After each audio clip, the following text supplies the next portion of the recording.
All right, welcome everyone. Thanks for taking some time out of your Tuesday night to join us here. We're going to run through a couple things today. We're going to kick it off first with our 2024 LP Endurance Awards, and then we're going to jump into our Q1 webinar where we'll talk about what we got going on from a training side of things, events, strength, nutrition, mobility, you name it. We'll cover all of those things today. These 2024 awards, we're going to run through those first. We do these online because we have such a huge remote contingent in the club now, probably close to 60%, I would say, at this point are remote athletes with the club. So just wanted to give everybody a chance so they don't have to come from far and wide to take part in these awards here.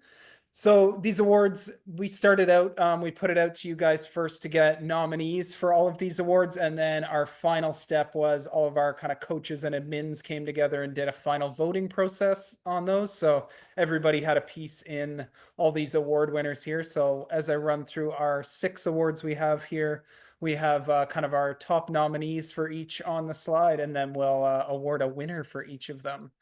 So let's launch into it. First one here. Oh, we're launching already. I think we showed that one off early, but Rookie of the Year. So this one, we had 4 awesome people who had their first year here with LP, and 4 awesome candidates here across Kelsey, always a ray of light coming out to those events from London. Connor, who joined us this year, he was great as well. Crushed a bunch of awesome PBs. And then obviously dynamic duo of Tristan and Kate, who were awesome joining the club straight out of university, hopping in, having some awesome results, and just bringing an awesome positive vibe to the club. So our Rookie of the Year, we actually did a combo one here because they were such a dynamic duo. Got a nice serious photo of them here, but congrats to Tristan and Kate. Awesome. Oh, are we going to see them hop in Wow. here? Thank you so much, guys. And they're live on the call. I love it. Congrats, guys. We don't have a Awesome speech having you as part of prepared. the club here. They're going to do a full-on speech, it looks like. Wow, this is a great year. I think we learned a lot in triathlon. Thanks to you guys, and it was great to train with everyone. It was really fun. Awesome. You guys are awesome. All right, not everybody has to do a speech, but we do appreciate the odd speech hopping in here. We'll be here for 2 hours, but congrats, guys. You're awesome, and we can't wait for another awesome year with you guys. All right, next one up here is our most improved award. So somebody who put in a ton of work and really saw the results of all the work they put in, balancing the demands of life, family, and training and work across all of this. So a couple awesome candidates on here between Stevie, Steph, and Pierce, who all had some awesome breakthrough results across their different sports that they're doing. And this year, we're awarding our most improved to Stevie Buddha. He was on fire to finish the year, breaking 20 minutes for the 5K, sub 130. He's come such a long way over the last year here, and he's the guy out there grinding it on those long runs, pushing his kid in the stroller, doing what he can in the confines of his busy life. So well-earned award for Stevie Buddha here. Congrats, Stevie. Looking forward to seeing you crush some more big goals in 2025 coming up. So congrats, Stevie. All right, next one here, we got our Love of the Game Award. So we always give this one to somebody who just loves kind of that day in, day out grind of the training. And even though they are obviously in a club and a sport that's type A driven, they still come back to just really loving the day-to-day thing and investing in continuing to get better in the sport, always bringing that positive vibe to the community, and really just a role model in the club of doing things the right way. So love of the game here. We had 3 people who really put in a ton of hours this year and were really positive lights within the club. So Megan Howell, who based out of Windsor out towards Belleville area now. Craig Swan, who had a great year, always came out even after he did Ironman Texas, was barely even racing the rest of the year, still out there bringing positive vibes, pushing himself, and always coming out to those workouts. And then Amanda Switzer, we met her a bunch of times in person here for a bunch of the group workouts, came down from London, but was always a positive vibe at races, and we loved having her. This was her first year with the club as well. And our award winner for this year for Love of the Game was Amanda Switzer. So congrats, Amanda. Amanda put in like over 650 hours of training this year. Had some awesome results to go with it. And Ryan's gonna put her right in the limelight here. Speech. Thank you. I do like No and pressure I to like do a this, speech. and I like this club, so thank you. Well, we like having you. Congrats, Amanda. Awesome Thanks. year, and looking forward to seeing you crush it some more this year too. So congrats Thank to you. Amanda. Moving on to our next one, Team Spirit Award.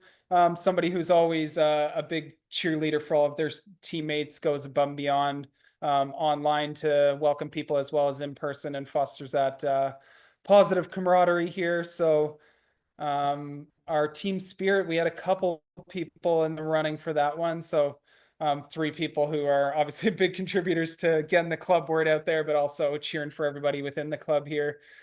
So voted on by both the teammates as well as the coaches there. We had Ricky, Steph, and Lisa in there. And this year, our Team Spirit Award down to the final vote was for Lisa Lang. So congrats to Lisa for being an awesome cheerleader with the club. She's been pretty much with the club since the start and has always been a big cheerleader, both at the gym as well as with the endurance side of things as well. So congrats to Lisa.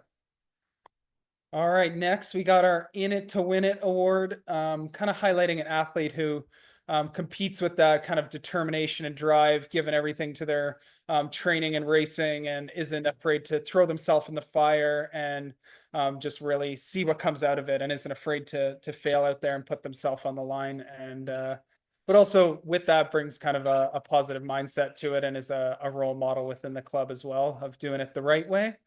And again, we have three people in there. So Lisa up for another award again, back to back there. We got Jess Cullen, who I can see here. And then we also have Kevin McGare in there as well. We know he always brings the spice in workouts, and always loves to egg people on, gets egged on in workouts, has a positive vibe in there, and just really loves to push himself there, but in a positive, fun way. And our winner for this year from the final vote is Jessica. She's right there. She's ready to do a full-on speech. No, I love you all. Great club. I've been listening. I didn't know I won this I award. promise I abstained from voting in this one because she was a candidate on this one. So I had no piece in this. Well, congrats to Jess. Yeah, Jess threw herself in the fire here with her first pro season and did the whole Ironman Pro series. So wasn't afraid to throw herself in the mix, and learned a lot this year, and got to race against the best in the world. So if that isn't in it to win it, I don't know what is. All right, our next one coming up here is our final one, Athlete of the Year. So this one recognized an athlete who's outstanding, kind of all-round athlete who really put in that performance work ethic, was a contributor to the club, and just really kind of went above and beyond, and we really saw those results come out. So three awesome candidates on this one. Sergio had an awesome breakthrough season, just crushing it on the bike, couple big PBs, went off course a few times there. We always got to egg him on for that one, but still had a huge breakthrough year. And once he puts it all together, is going to have some scary results. Jen Hannigan, another huge year, just had a top 20 at 70.3 Worlds, second overall at Chattanooga, and won Ironman 70.3 Ohio overall as well. Got to break the tape there. And then Allison, who had another awesome year here, had a top 10 in the pro field at Chattanooga, as well as some other awesome results at Texas and a bunch of the other Ironman races. But this year's Athlete of the Year goes to Jen Hannigan for this one. Just yeah, huge breakout year. Look at that 70.3 Ohio victory where she went 4:23 in that race and won by I think like 7 or 8 minutes in that one. Was just off the mark to win Chattanooga as well. But yeah, huge year, and yeah, poised to do some big things again in 2025. So congrats to Jen, one of our US based athletes. So awesome to see us having some big results south of the border too, of the athletes who are part of the club there too. So congrats to Jen on that one. All right, that caps our awards for today. So congrats to all the winners. I'll be messaging you in the next bit. We'll have some stuff to send out to you guys, all you award winners. And then we will, yeah, send that out to you. But congrats to all of you. And let's get to our Q1 webinar here. So just going to hop over to that slideshow here. So give me 1 second.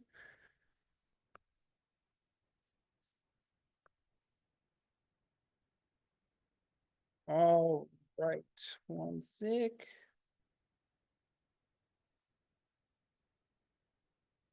All right, I think I'm a couple slides down here, so let me get back to the start. All right, so let's talk about, we do these big ones quarterly here because we really want to map out for performance plan athletes, but also our one-on-one coached athletes, what we kind of will have in terms of events and then focus areas across some of our endurance side, strength side, nutrition, mobility, what group workouts will look like over the next quarter. So bunch of stuff we like to go through here just so everybody has a good idea of what's going on here. And just always don't be afraid to send myself a message if you ever have questions on ways that you need to modify things. If you're, say, on the performance plan and are working one-on-one with one of the coaches, you can always send me an email or a message on Facebook Messenger, and I'm always happy to help you navigate around if you have a specific kind of situation to yourself.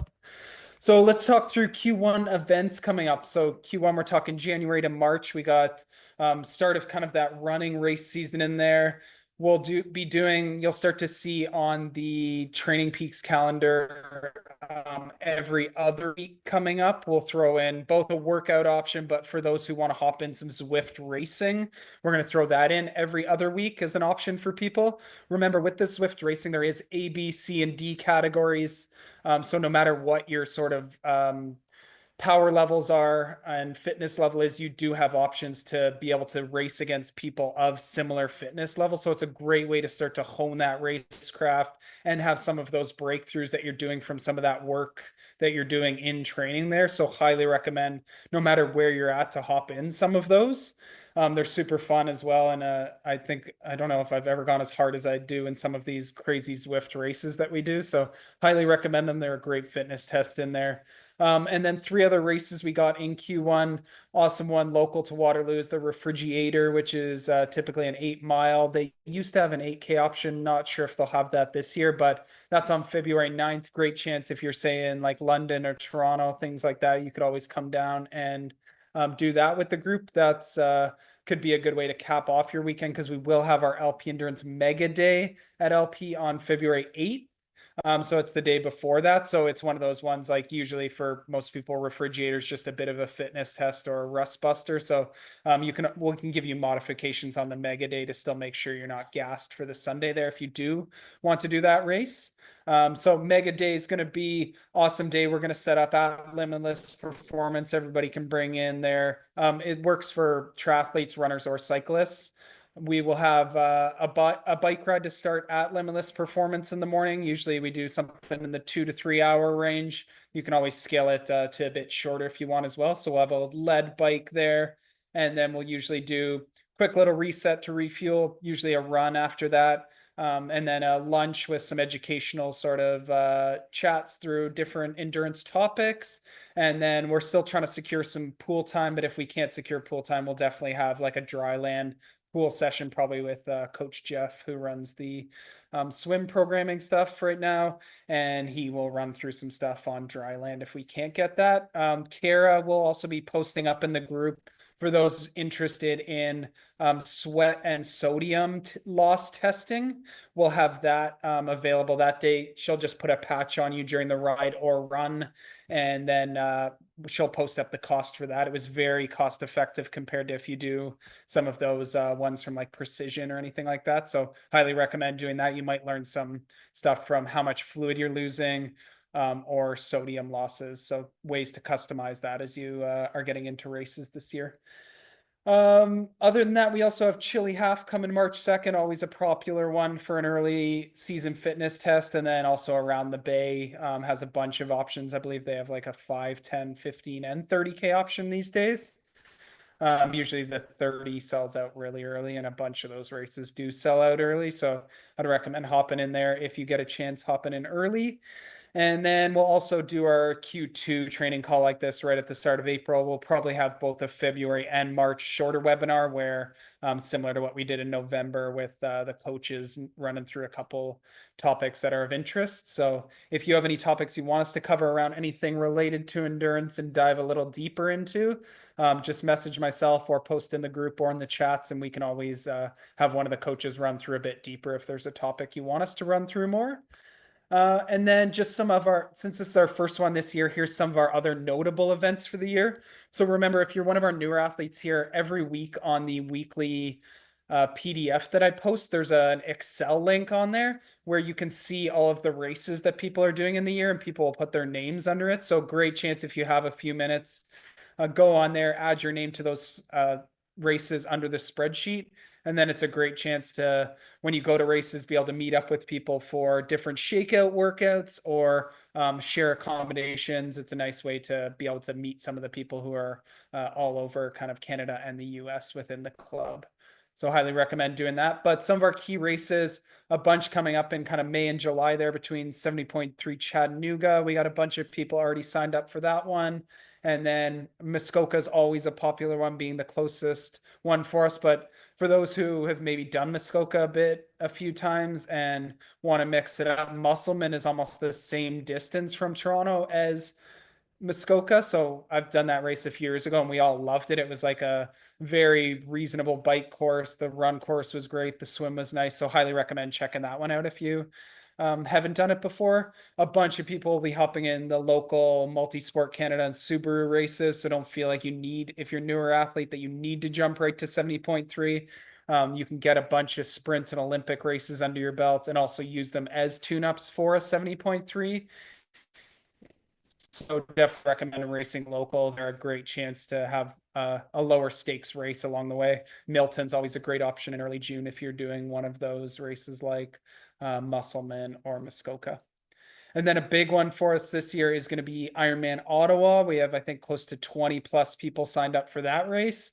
We're looking hopefully in maybe June to do a training weekend up in Ottawa where we can preview a bit of the course and as well as do some riding in Gatineau Park there. We're looking at maybe end of May, which would be Ottawa race weekend, or early June for that one. So keep an eye out for that. It might be a little bit more of an impromptu one, but I know a bunch of people are interested in heading up there to preview some of the course, and it's worked well with the Ottawa race weekend in the past.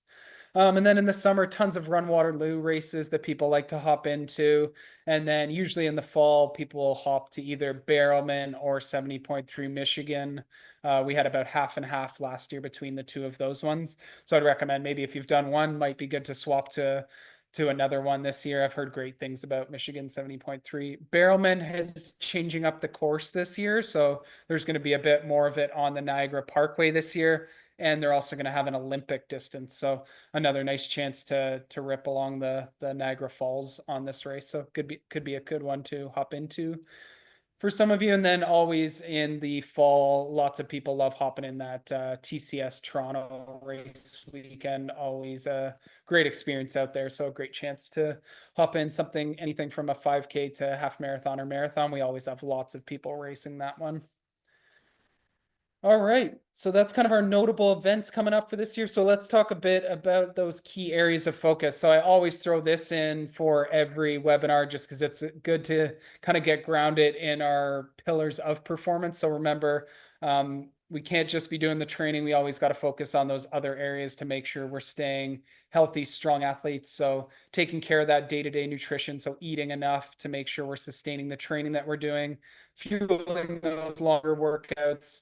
We'll talk a little bit about it in the nutrition part, but getting blood work, making sure you're up on some of those key endurance supplements. And then also from the recovery side of things, just making sure you're getting that sleep. Nutrition goes a long way in recovery too. And then that stress of daily life. So remembering that stress bucket of if you're having a crazy busy week with life and work, you can't just hammer that right against your peak endurance training. Something's got to give in there, and just remember that life and training need to work cohesively with one another, because when you butt them together, that's where you end up getting injured, or your training stagnates, or you start to regress, or you start to resent the sport, or you get sick, or are low on those motivation levels. So when you start to work these things together and realize when you have a little bit of extra capacity in life you can up that endurance training, and same thing when life is getting crazy to step back a little bit on it, to make sure you're taking a sustainable approach. Just wanted to give those reminders in there to make sure that we're not robots or humans in the end, and play the long-term game, and remember what you're working towards. So from the endurance side of things, in this Q1 season, we definitely like to build on what we did in the foundation season. So you notice foundation season, we did a lot of that aerobic base building across all of the disciplines, and then started to throw in those things like running, strides, and hills, a little bit of tempo work, but we did a fair amount of VO2 stuff on the bike. So what you'll see in this next section here is the run workouts will start to ramp a little bit. So with those strides and hills always being a foundational piece, but you'll start to see some of those Wednesday workouts start to focus a little bit more on developing some of that 5 and 10K speed. Some of the weekend workouts, working on a little bit more of some of that tempo stuff. So a little bit more of that marathon pace stuff to start to get you some of that rhythm. So no matter if you're hopping in spring 5K or 10K or half marathon, all of this stuff is going to be just working on that speed and endurance as a whole, because it's going to be supported with you sort of slowly building up some of that mileage as well, and keeping that easy stuff easy so that you can nail those key workouts. From the bike side of things, you're going to see some tougher workouts in this block for sure. So continuing to work on some of that VO2 stuff, but we'll put it probably at some point a little bit more in that maintenance mode. We'll still touch on it every couple weeks in there, but you'll start to see a bit more of that sweet spot and threshold kind of, so a lot of that 85 to 100% of FTP work in there, starting to build out some of that. In terms of volume, definitely a build season where you'll start to be sort of inching things up slowly. Obviously, with some of the run and bike workouts getting progressive in some of this, you can't build the volume too quick. So keep an eye out on some of those weeks where we might be pinning some of the intensity, and you can build a volume a little bit in the week. Usually I'll leave those notes on Monday if you're on the performance plan.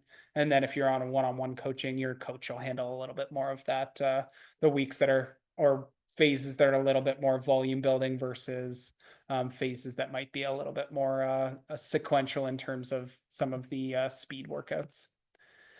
So we'll also throw in some of those fitness tests along the way. The Zwift races are a great chance, especially on the bike, to get some of those 10 to 40-minute efforts in there where you're like really motivated to chase sort of those groups within the Zwift workouts. So those are a nice way to sometimes sub in and not have to do some of those 20-minute tests or critical power testing in there.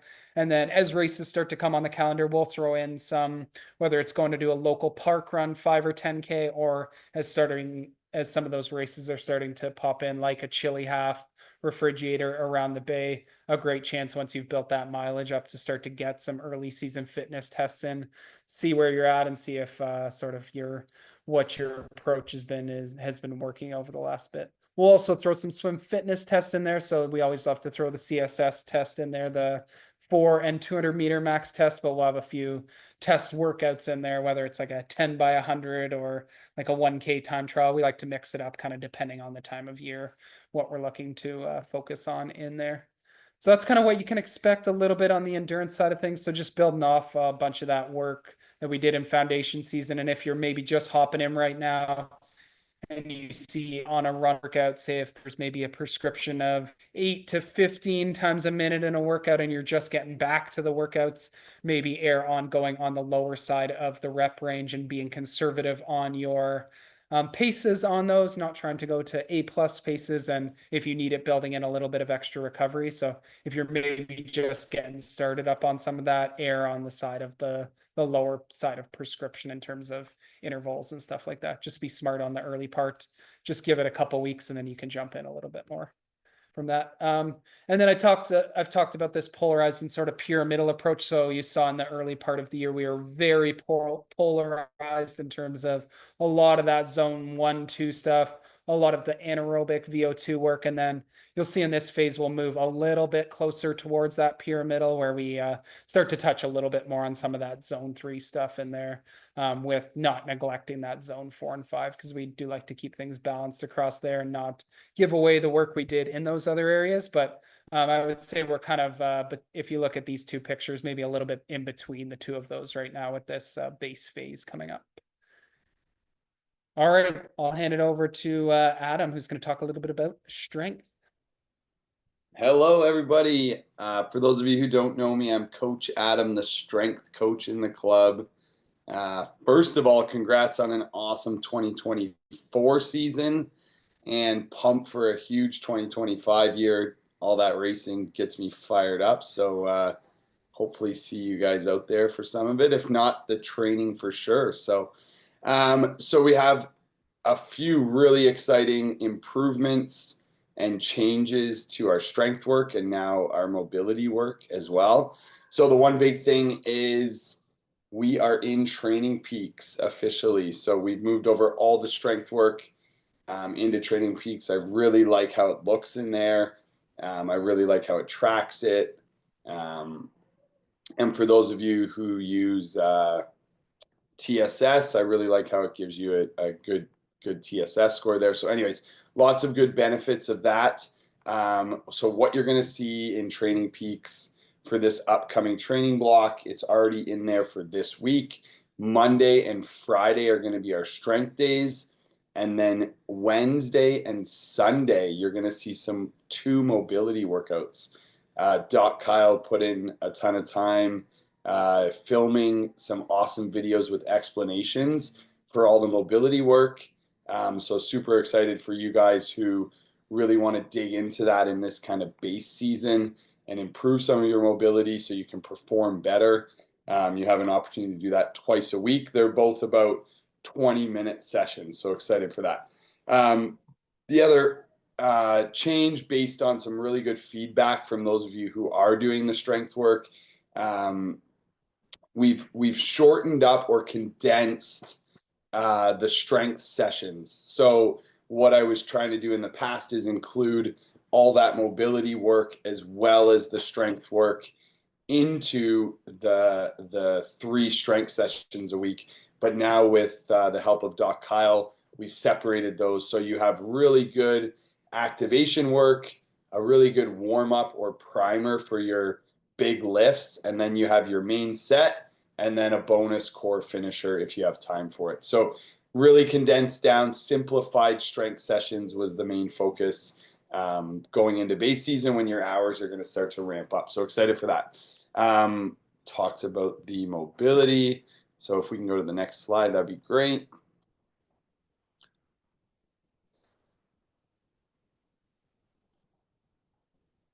Don't think I can.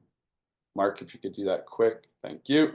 Okay, so one thing I thought that would be really good for you guys to understand is, and I think this is often overlooked, especially with the strength work, is just understanding what sort of sets and reps produce the right results that we're looking for. So Mark talks about, the training zones, and I think in strength work, our training zones are power, strength, and then muscle mass. So oftentimes as endurance athletes, we shy away from doing those lower reps and heavier lifts because we think that we're going to get bulky and we think that we're going to get the wrong results. But, all of the research out there right now is showing that endurance athletes really need to focus on that power and strength zone. So I have it on there. Generating power is done between 2 and 5 reps, and generating strength is done between 3 and 8 reps. And then the funny part about kind of the whole scenario with these zones is that 5 to 20 reps is where endurance athletes often feel the most comfortable with their strength training, but it's actually the area where you're going to produce the most muscle mass. So we don't want to do too much work there at all. So you're going to see a lot of our work, especially in those big lifts, between anywhere from 2 to 8 reps. And we really need to focus on loading for these lifts to get the benefits that we need and get the nervous system firing. So excited to push you guys a little bit maybe out of your comfort zones, and really get some awesome results in terms of power and strength in your swim, bike, and run. The other thing you're going to see some of in the training plan is plyometrics. So you're going to see some pogo hops, some squat jumps, some single leg jumps. Plyometrics are huge for performance, but they're also huge for strengthening your tendons, improving your force production, and reducing your risk of injury. So oftentimes our bodies aren't used to this type of loading, so you really have to ease into it. You'll see some pogo hops in the workout on Fridays. Starting this week, I really want you to be kind of gentle with them, and if anything, like kind of underdo them instead of overdo them. And then each week, as we progress, then we can add a little bit more intensity and maybe even a little bit more volume. So we're looking to really try to kind of beef up and strengthen and make resilient bodies that are performing at their best. So plyometrics are going to help us with that. And then the last thing is our mobility sessions that Doc Kyle puts together for us are really going to help us reduce our risk of injury, improve biomechanics. So obviously our running mechanics and our running strides, our ability to get into that aero position on the bike, our shoulder mobility for our swimming, all of that stuff will be targeted in our mobility sessions. And then mobility is also very, let's say, relaxing or great for recovery, which is going to help you absorb the demands of all your other training. So that'll be great too. And then the key focus with the mobility sessions is moving with intent and control. You can't rush through this stuff. The whole point is to slow it down and try to improve your mobility. So you're not going to be great at any or most of the exercises to start. But just like anything, with our training, consistency is going to give us the best results. And Kyle said, something great to me last week, which was like, we often avoid the things that we can't do perfectly because we're scared of maybe failing at them. But with mobility, although obviously as endurance athletes, we're not super mobile, you just being consistent and just the act of doing the mobility work is going to make you better. So avoid that thought of trying to be perfect and just get it done. So excited for that. One last slide. Thank you, Coach. This is what it's going to look like in Training Peaks. So here's the sample workouts. On the far left side of the screen, you can see the strength workouts. I put Mondays and Fridays workouts up. So you're going to have some activation. Then you're going to have a warm-up, which is like a primer for your main set. So the same movements that are in your main set are going to be in your warm-up, but you're doing them lighter just to get warmed up. And then you'll do your main sets. Those will be your heavy lifts. And then if you have time still, you'll do your core finisher, which will be some targeted specific core strengthening. And then on the right side are your mobility sessions. Each session has 7 exercises. And we put a little description in Training Peaks, but we want you to spend like 2 to 3 minutes on each exercise. So 15 to 20 minutes maximum for one of these routines. And that's taking your time, just really focusing and digging into each movement instead of rushing through it. So excited for all of that. Give us lots of feedback. Of course, we're looking for that and excited to see the results. Hand it off to Kyle for some recovery chat. Can you guys hear me okay? Yeah, okay. That thing you're referencing, Adam, was a surgeon who once told me that perfection overshadows good enough. And I think it's interesting because you can chase perfection forever, but maybe you don't have to chase perfection. You can just chase consistency and being great more often. And I think the results will show with that. So that's a cool little line. The biggest thing about recovery this time of year for us is increased intensity plus volume means that there could be a greater chance of injury. So really what it comes down to is be smart, balance your training, balance your recovery.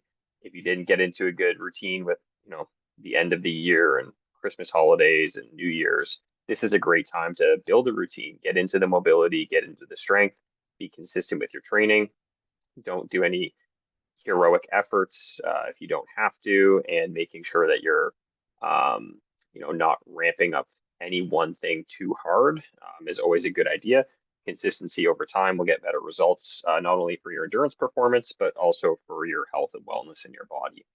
And just avoid tunnel vision and focus on those long-term goals. You're not going to get a better 70.3 time in the next week. It's going to take months and months of hard work and dedication, as you guys should already know by now.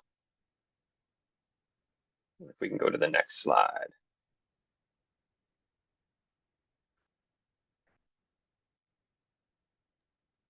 My slides are just moving slow. They will get there. No worries, I'm moving slow too. It's the end of my workday. The biggest thing I have I wanted to talk today about are some common Q1 injuries that I see. There's a lot of detail in the following slides. I'm going to rip through them and just get to the most common principles, underlying themes, and common values between all of them.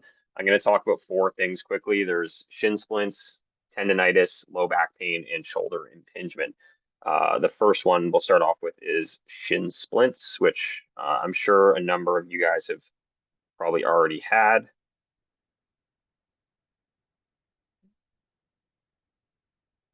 See if we can get that slide up there.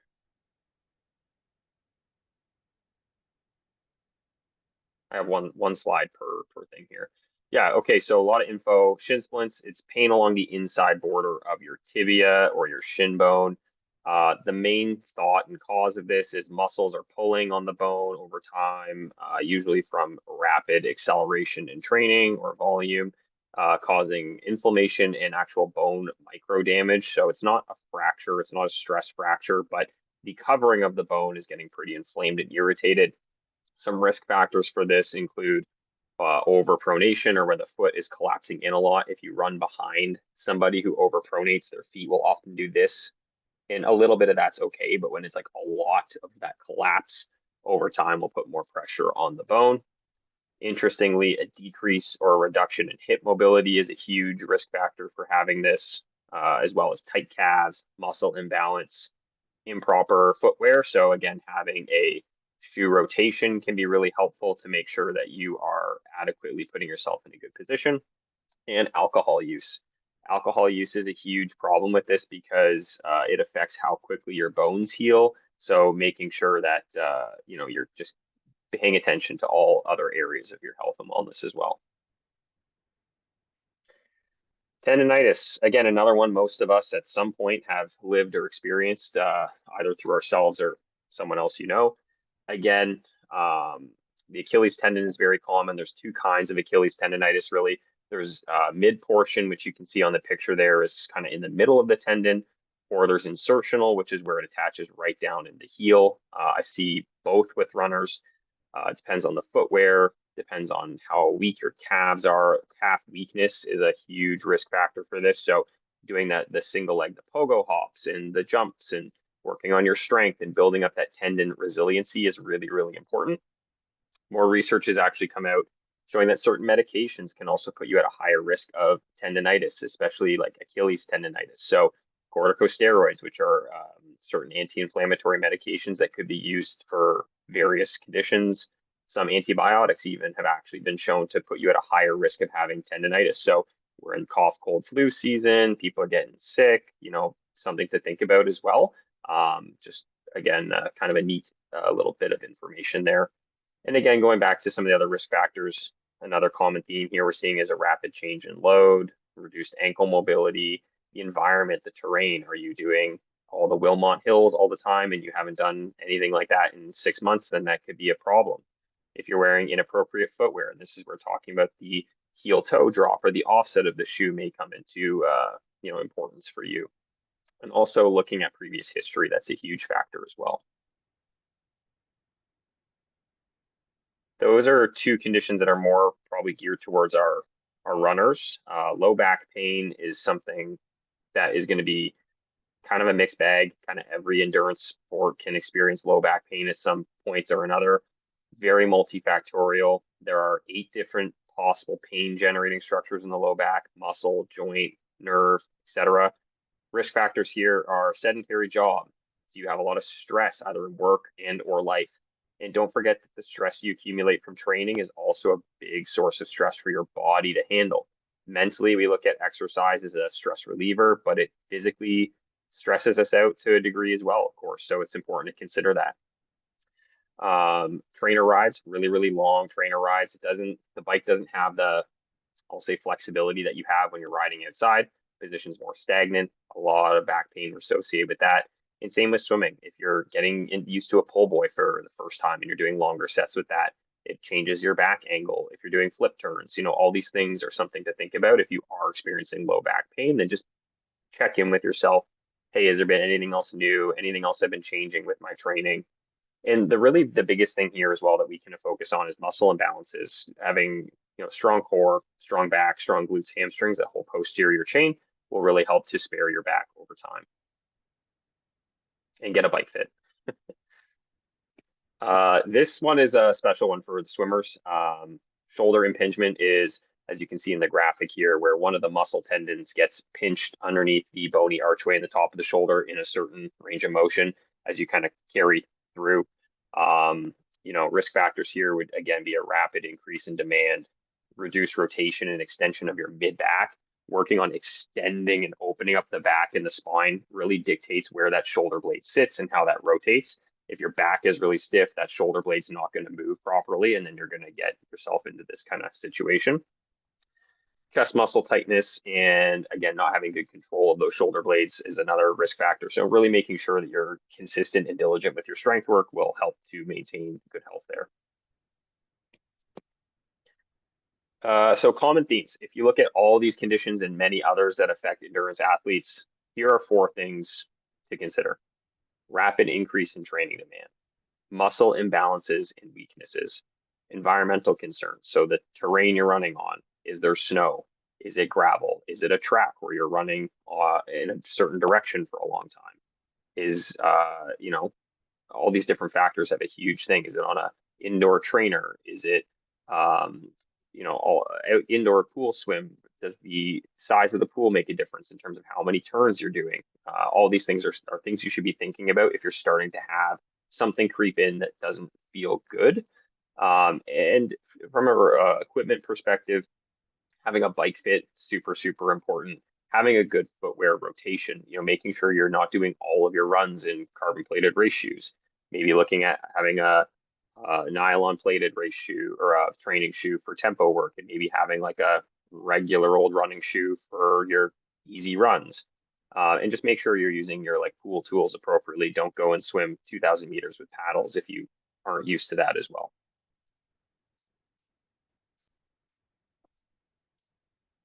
I think I have one more slide. Yeah, the other thing is, if you're interested in doing any one-on-one work, you can email me. I'm always happy to chat. I'm always happy to talk. If you're experiencing an ache or a pain, as many people in the group have, and you don't know how to manage it, email me. I'm happy to jump on a quick call with you and talk you through it and see if it's something that you need to work on or if it's something that should just go away on its own. I'm happy to lend an ear if need be, but hopefully I don't hear from too many people in the upcoming future. Just be smart with your rapid or not rapid increase in training volume and intensity.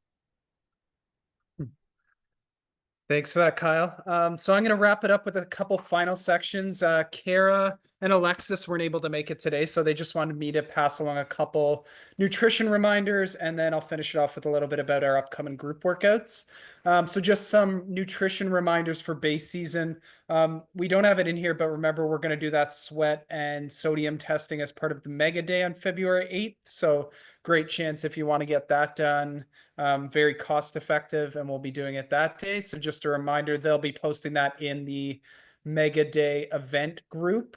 So keep an eye out for that in the Facebook group and then events. So just remember, nutrition for base season, So our mileage and our intensity is increasing over the next bit. So just making sure again, this is a great time of year to make sure you're solidifying those solid fueling habits, eating before and fueling after those workouts, fueling anything longer than about 75 minutes for workouts. So that goes a long way to making sure you're not going to be in a big calorie deficit in your weeks and not be able to absorb all of that training that you're doing. And then just remember to starting to match that energy and carbohydrate intake to the demands of training. So on those bigger days, if you're doing a swim in the morning and a bike at night, to making sure you're eating 3 good meals in the day, getting those snacks, making sure you're hydrating throughout the day, and getting that pre and post workout nutrition nailed. That goes a long way to allow you to nail every workout, but actually come back day after day and be able to perform. And then you can just put in more work throughout the week. You're less chance of getting injured. You're going to have more energy. You're going to be a better human at work and in life. So the nutrition factor is almost, with the majority of people, the issue of not getting enough sleep, not eating enough. And if you take care of those 2 things, you're probably like 95% of the way there. And then, yeah, I just mentioned that, but just being intentional about intra workout nutrition. So you'll see in any of the long weekend stuff in the performance plan. And if you work with a one-on-one coach, they'll put in those fueling targets, sort of minimums in there for this time of year. And then you can start to inch things up as you get closer to races. And we'll have some more webinars in the next couple months around some of that race nutrition, especially across things like 70.3 and Ironman, where nutrition really is the 4th discipline and can make or break your day, versus a half marathon where if you miss maybe a gel along the way, it's not a big deal as long as you fueled well before.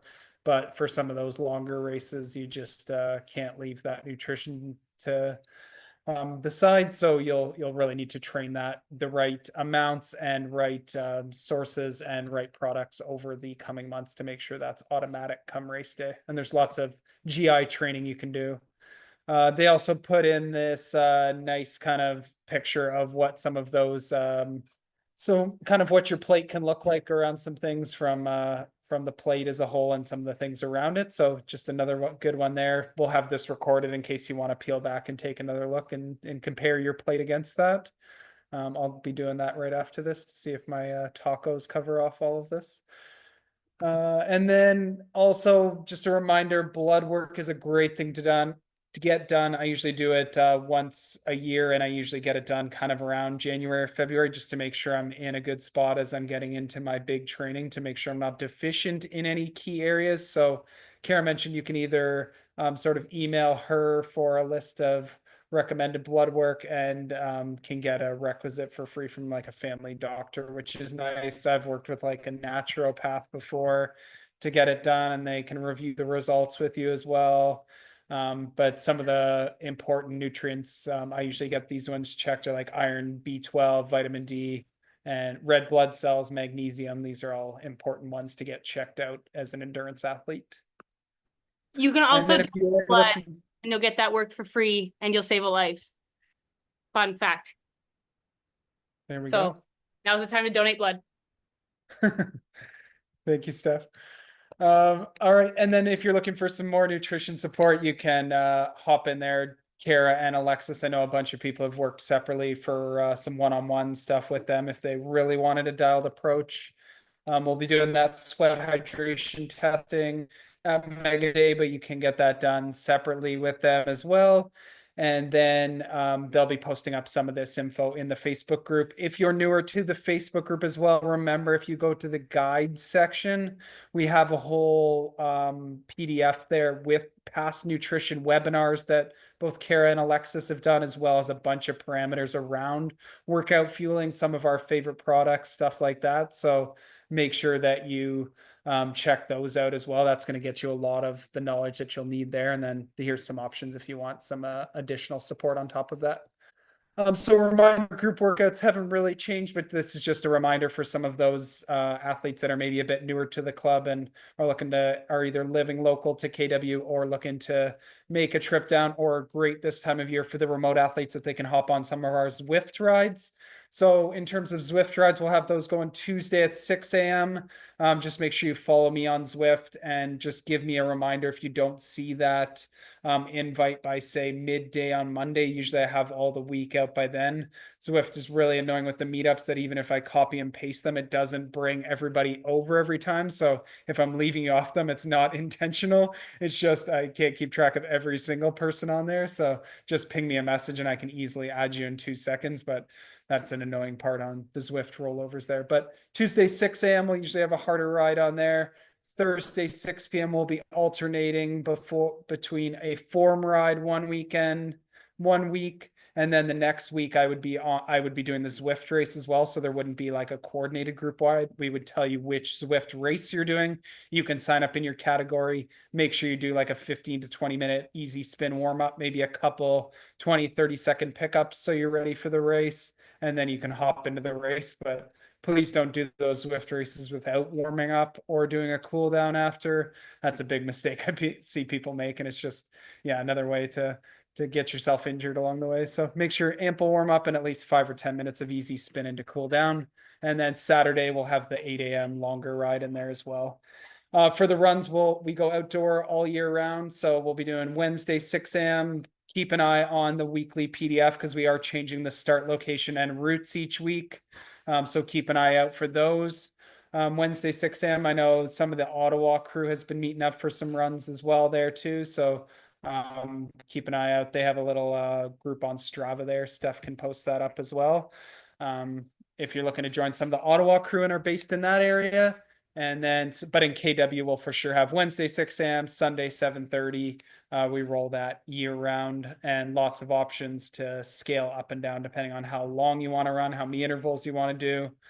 If you're on performance plan, make sure you are using one of those volume or mileage guides in there that you're pairing back with the Training Peaks workouts to make sure that you're building methodically and not just doubling your weekly mileage suddenly in a week or something in there, so that you're doing it methodically and building towards your event and knowing what you need to be doing for the demands in terms of frequency and volume sort of side of things. There's ranges on all of them that should be able to work within however busy of a life you have. So and if you really have a complex schedule, that's where looking at something like one-on-one coaching, if your situation is that complex, to maybe look at something like that. We have lots of coaches and definitely somebody that would probably be able to work well with you. And then from the swim side of things, Mega Day, we're probably going to do a separate one in March or April where we do just a swim session with some video there. But definitely if you're looking for Sunday, it's like 2:15 to 3:15. Jeff has his weekly session out of Elmira, a great chance to get ongoing feedback and analysis on your swimming there. Or if you're in your local area, we always highly recommend, even if you can only do it for one of your swims a week or multiple, joining a master swim group where you can get ongoing coaching and those little form tweaks on the fly. It goes a long way to expediting that swim process, getting the breathing and the form down, and then you can really carry that into your other workouts. And once you get the breathing and body position down, it goes a long way to making swimming enjoyable, and you just expedite that speed and improvement so much quicker. So can't recommend that enough. Don't try and do it on your own. You can watch a bunch of YouTube videos and stuff, but if you have a chance to join one of these groups, definitely try to do it. And then just here's a couple other things we've talked about, kind of random things, but a lot of the research is supporting some of these other key things that are these extra percentage gains you can be adding to kind of your repertoire. Obviously, the things we talked about today being nutrition, strength training, recovery, the training foundations are going to be your like key elements to improving performance, but some other things that you'll see a lot of people doing year round now is like regular heat exposure. So whether you do that through like a hot bath or saunas or the odd like heat ride, usually you would do it on like an easier ride or an easier run. Getting in those throughout the week have gone a long way to helping people improve, especially as you get closer to like if you have hot races and summer races and stuff like that. And then the intra-workout fueling, just making sure you're not skimping on that side of things, even if for bikes you're getting in that 60 to 90 grams of carbs per hour range for the longer rides. runs, you might be more in the 40 to 60 range. If you can get up in those, like, it goes a long way to making you strong all the way to the end of the workout, allowing you to recover quicker and absorb that workout you did, come back the next day and be able to be at a higher capacity. We're going to get maybe Tyler to do another a webinar coming up on some bike aero optimizations. He loves that stuff, from the bottle setups to you name it, gear, everything like that. So we'll maybe get one of those going in February or March coming up. But yeah, it's just free speed. If you look at somebody riding like a regular road bike position versus a TT bike position, you could be getting 2 to 4K an hour of free speed for the same power, or even less power sometimes off of that. And then yeah, it just goes such a long way. So that's where getting a bike fit or looking at aero optimizations is just, it's not free speed, but it's ways that you can it's worth the investment to get free time off of your races for the same power output. And then just some form stuff. We'll work on a bunch of that with you in there, but you'll see in swim stuff, doing your drills, getting some of that pull paddles work in there for swim specific strength.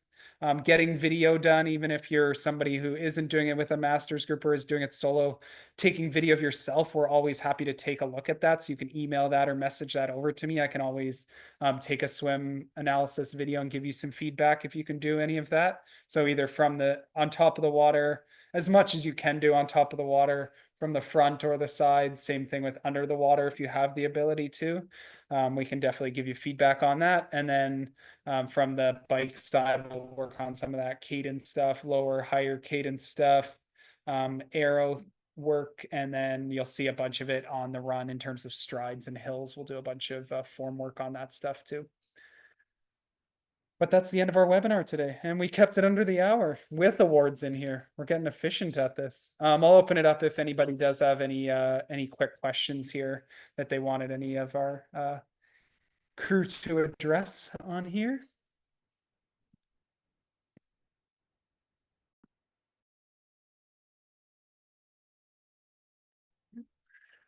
All right, if we got nothing, we'll wrap it up there. I'll post this recording in case there's any sections you want to peel back on and check out again. But thanks for joining us. Congrats to all the award winners, and we will catch you all if you're joining for run tomorrow, or I'll see you on probably Saturday for bike. I'll be on Zwift there. So have a good night, everyone. Thanks again for joining us.